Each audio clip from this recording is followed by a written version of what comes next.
તો 12 ઇંચ વરસાદથી સૂત્રાપાડા પણ જળબંબાકાર થઈ ગયું છે। 24 કલાકમાં 12 ઇંચ વરસાદ ખાબક્યો, જેમાં ખેતરો અને ગ્રામ્ય વિસ્તારોમાં પાણી થઈ ગયું છે।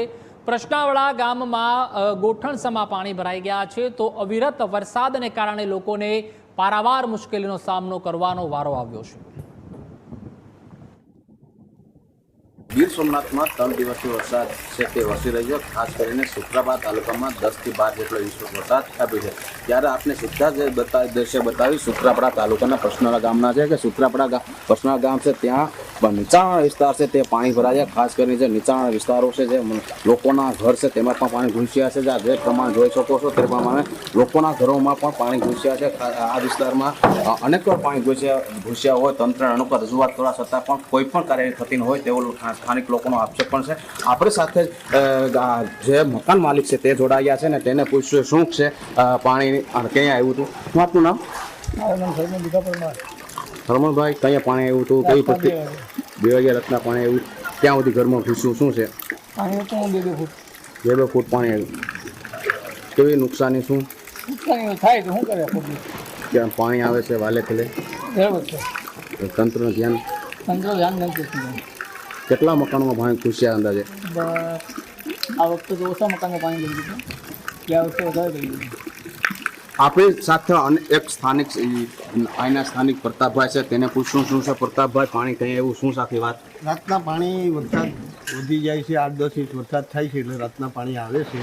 દર વર્ષે આને આ પ્રશ્ન રહે છે। પ્રશ્નાવડા ગ્રામ પંચાયતની અંદર ને તાલુકા પંચાયત હોય કે જિલ્લા પંચાયત, અહીંના સ્થાનિક લોકોએ રજૂઆત વારંવાર કરતાં જે પાણીની સમસ્યા નિકાલ કરવા માટેની હોય છે એનું ધ્યાન તંત્ર કે કોઈ દેતું નથી। એ બધી અહીંયા આવીને ખાલી જોઈ જાય છે ને આપણે મીડિયાના માધ્યમથી અમે પણ કહીએ છીએ વારંવાર રજૂઆત કરવા છતાં પણ જે પાણીનો નિકાલ કઈ રીતે કઈ દિશામાં કરવો જોઈએ એ દિશાનું આયોજનપૂર્વક દર વર્ષે આજ વર્ષોથી આ પરંપરા હાલે આવે છે, છતાં આનો નિકાલ માટેનો કોઈ ઉપાય કરતા નથી।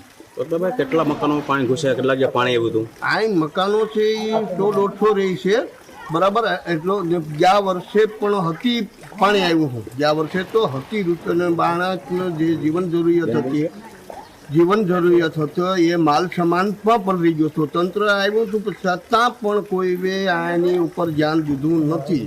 માનો કે ના એને કોઈ સહાયની વાતમાં આવે કે કદાચ નહીં, પણ સહાય તો એને જોતી નથી। માનો કે 2500 રૂપિયા સહાય મળે એનાથી મતલબ નથી। નિકાલ પાણીનો કરવા માટેની સમસ્યા, એના માટેની ગ્રામ પંચાયતને વારંવાર રજૂઆત કરી। કઈ વાર આ લોકોએ રજૂઆત ભેગા થઈ રહી ગયા છે 100 જણા, અને કહ્યું કે ભાઈ અમારી જીવન જરૂરિયાત કાયમીનું નુકસાન થાય છે, અમારા બાર બચ્ચાને ત્યાં લઈ જવા, અમારે રહેવા માટે ત્યાં જવું, તો એના માટે પણ વારંવાર કોઈ બી આ સમસ્યાનું નિકાલ કરતા નથી।